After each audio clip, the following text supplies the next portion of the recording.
그리고 정말 중요한 것이 있습니다. 그분의 이러한 엄청난 주장이, 자기를 가리켜 하나님이라고 주장했던 그 놀라운 주장이 사실이라는 증거가 있습니다. 그가 부활하셨습니다. 그가 살아나셨습니다.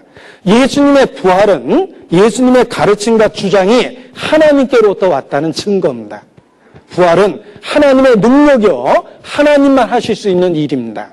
따라서 예수님이 부활하셨다는 건 그 엄청난 가르침과 주장과 하신 일이 하나님께로부터 왔다는 증거입니다. 우리가 믿는 믿음의 근거는 확실합니다. 그리스도께서 살아나셨습니다. 그래서 그 부활의 근거로 이 시간 담대히 예수께 신앙 고백을 할 수 있습니다. 나의 주시며 나의 하나님이십니다. 그렇게 고백할 수 있는 겁니다. 그분은 바로 하나님 자신이셨습니다. 부활을 통해서 그것을 입증하시고 온 세상에 확실한 증거를 보이신 겁니다. 그가 살아나셨습니다. 그의 가르침은 하나님께로부터 온 것이 맞습니다. 부활하셨기 때문입니다. 그가 주장했던 그 놀라운 주장도 사실임에 틀림이 없습니다. 그가 부활하셨기 때문입니다. 로마서 1장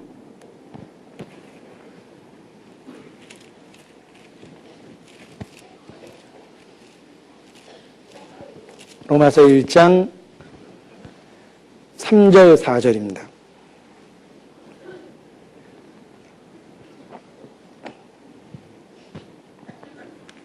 로마서 1장 3절 4절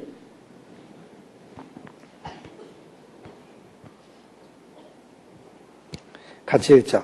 이 아들로 말하면 육신으로는 다윗의 혈통에서 나으셨고 성결의 영으로는 죽은 자 가운데서 부활하여 능력으로 하나님의 아들로 인정되셨으니 곧 우리 주 예수 그리스도시니라. 그리스도께서 부활하셨습니다. 그래서 하나님의 아들로 인정되었다고 그랬죠. 하나님의 아들이라는 표현은 하나님이 육신을 갖고 나타났다는 뜻입니다. 임마누엘이죠. 사람의 모양으로 나타나셨다는 뜻입니다. 그가 부활하심을 통해서 자신이 하나님 아들임을 입증하신 겁니다. 바로 하나님 자신이셨습니다. 육신을 입고 우리 가운데 오신 하나님 자신이셨습니다. 그래서 이제 하나님과 사람 사이에 유일한 중보자가 되셨습니다. 또한 그동안 막막하고 애매했던 하나님에 대해서 우리에게 구체적으로 육신을 갖고 설명을 하셨습니다. 우리가 이해할 수 있는 언어로 하나님을 설명하셨고 하나님의 사랑을 우리가 이해할 수 있는 구체적 모습으로 확증하셨습니다. 육신을 입은 하나님 자신이기 때문에 그렇습니다. 그래서 나를 본 자는 아버지를 보았다. 우리는 비로소 예수 그리스도의 인격과 그의 삶과 그가 하신 일을 통해서 하나님을 구체적으로 알게 된 겁니다. 하나님이 누군지 압니다. 어떠하신 분인지 압니다. 어떻게 압니까? 예수 그리스도를 통해서 하나님에 대해서 구체적으로, 시각적으로 내가 이해할 수 있는 언어로 알게 된 겁니다. 예수님은 하나님 자신이시며 육신이 돼서 우리 가운데 거하신 분이기 때문에 그렇습니다. 그래서 우리가 성경을 통해서 발견한 최고의 진리가 무엇인가? 그렇게 물어본다면 두말할 것 없이 예수. 도대체 그분이 누구길래? 나의 주시며 나의 하나님이시기 때문에 그렇습니다. 그분은 하나님 자신이십니다. 성경을 읽고 배워서 깨닫게 된 진리입니다. 그리고 예수께서 하나님이시라는 걸 알게 되면 그때부터 예수님이 하신 말씀이 이해가 가요. 그래서 그렇게 표현하신 거구나. 예수님이 하신 행동이 이해가 갑니다. 하나님만 할 수 있는 일을 하신 겁니다. 예수께서 하나님이라는 사실을 발견했을 때 퍼즐처럼 느껴졌던 예수님의 말씀이 깨달아지고 그가 하신 일의 의미를 알게 되고 그리고 하나님의 사랑이 구체화돼서 마음에 새겨집니다. 막막한 하나님의 사랑이 아닙니다. 독생자가 없었을 땐 주께서 내가 너희를 사랑하였다 하나 너희는 이르기를 주께서 어떻게 우리를 사랑하셨나이까 하는도다. 우리가 딱 우리 마음이 그랬습니다. 그러나 독생자를 알고 난 이후 주께서 우리를 사랑하신다고 얘기하면 정말 마음에 공감이 되고 받아들여지게 됩니다. 정말 주님은 우리를 사랑하셨습니다. 하나님이 세상을 이처럼 사랑하사 독생자를 주셨기 때문에 우리가 구체적으로 알게 된 겁니다. 하나님의 사랑이 이렇게 나타났습니다. 독생자를 세상에 보내심으로 하나님의 사랑이 나타났습니다. 이제 막연하고 추상적이고 그런 애매한 사랑이 아니라 너무나 구체적이고 실증적인 하나님의 사랑을 만져보게 되고 느끼게 된 겁니다. 이제는 체험적인 신앙을 갖게 되었습니다. 예수 그리스도 안에서 우리가 하나님을 체험적으로 알게 되었기 때문입니다.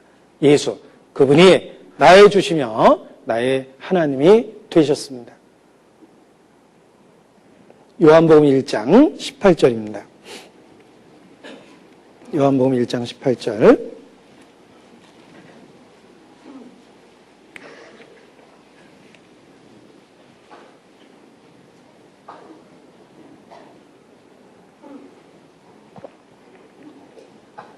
같이 읽자. 본래 하나님을 본 사람이 없으되 아버지의 품속에 있는 독생하신 하나님이 나타내셨느니라.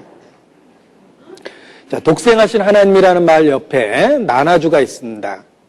독생자라는 뜻이에요. 본래 하나님을 본 사람이 없으되, 그런데 이제는 우리가 그분을 보았고 체험하게 되었습니다. 왜냐하면 독생자의 모습 속에서 구체화됐고 시각화됐고 이해할 수 있는 모습으로 표현되었기 때문에 그렇습니다. 이제는 하나님의 사랑이 애매하지 않습니다. 너무나 구체적으로 마음에 와닿게 됩니다. 그의 상처난 손과 옆구리를 살펴보면서 진정한 사랑의 의미를 알게 되었습니다. 이제 하나님의 사랑이 우리에게 구체화된 겁니다. 우리의 신앙의 내용 중에 가장 중요한 것이 바로 예수 그리스도께서 우리의 주와 하나님이 되셨다는 겁니다. 자, 어떻게 예수님이 하나님이라는 걸 알 수 있는가? 가장 확실한 증거는 그가 부활하셨다는 것입니다.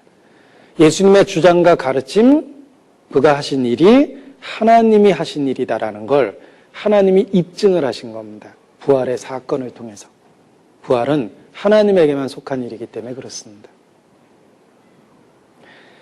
자, 구약을 읽어보면 여호와 하나님 이런 표현이 복합적으로 나옵니다.